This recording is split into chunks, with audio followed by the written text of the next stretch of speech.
It's a bird. It's a plane. It's a spoiler alert. I'm very proud to announce that today will be the release of our blueberry verified cookies. Now on sale for only $8.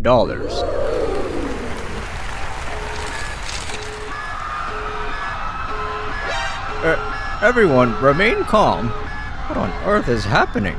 Sir, there's a UFO heading straight towards us. Oh my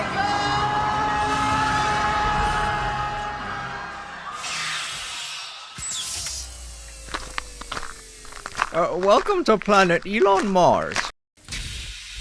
Oh my. Hello, Mr. Elon Raven Musk. Taylor Swift? Why are you here? Do you remember this tweet? Oh yes, I remember. Oh, that's great.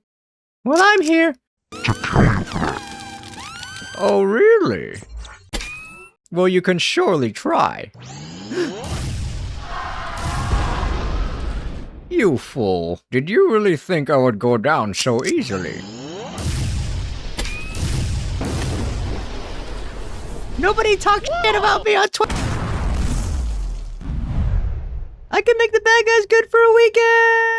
So this is awkward, because this video was supposed to be about this game, but then I saw this, and then I saw this on launch day. Instead, let us step into the extraterrestrial universe that is Metroid. When the announcement was made for this game to be released, all of the boomer gamers rejoiced. I was not one of them, due to the fact that this is my first Metroid game. Unfortunately, I have zero nostalgic attachment to the Metroid franchise, because as a little boy, the only Nintendo games I played was Pokemon Diamond and Mario Kart. Now that this company could care less about quality, I've been more inclined to play other Nintendo titles such as Metroid Dread. That being said, let me introduce you to Samus from Smash Bros. A flexible and nimble intergalactic bounty hunter. Easily one of the highlights of the game is the fast and fluid gameplay movement. I was surprised at the speed and how fast you were able to move, and how much of a quick reaction time I had to have when it came to platforming and parrying. Notice her drip, which is a power suit that fits all of her offense and defense needs. From blocking to shooting to jumping to dying, especially dying. Speaking of dying, this is the best time to bring up the Emmys. These terrifying and nearly indestructible Transformer Bionicles contributed to my stress factor and heart rate. The only way to defeat these guys is to f***ing run away. Keep running like Forrest Gump until you reach a storage room where you fight one of my brain cells that I had to dissect to make this video. When you destroy said brain cell, you obtain a one-time use Omega Laser, which you will utilize to blast the Emmy into Kingdom Come. You have to do this 7 times, by the way. I am truly convinced that I died to these guys more than I did with the damn bosses.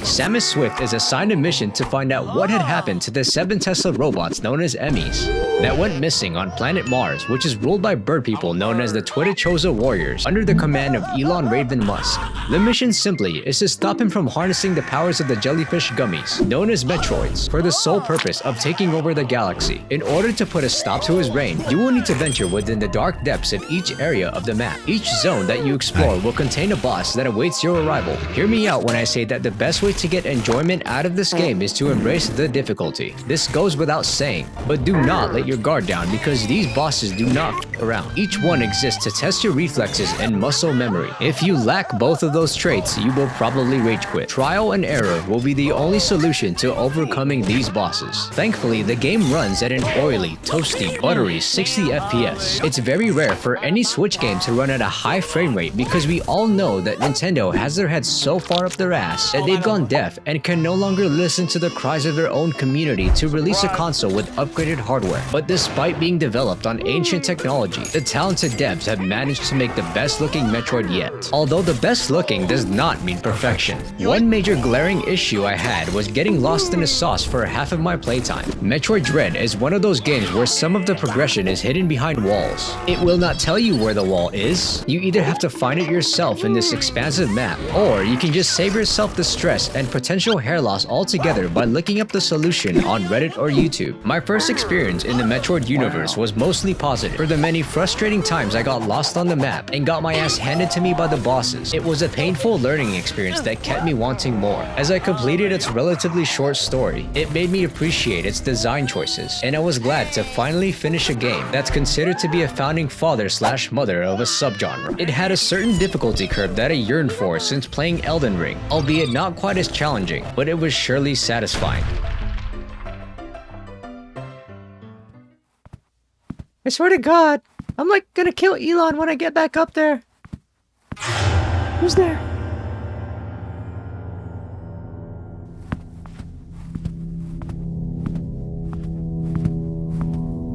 It sounds like someone wants to sell me something. Phew. I gotta slow down on the alcohol. It's getting to my head.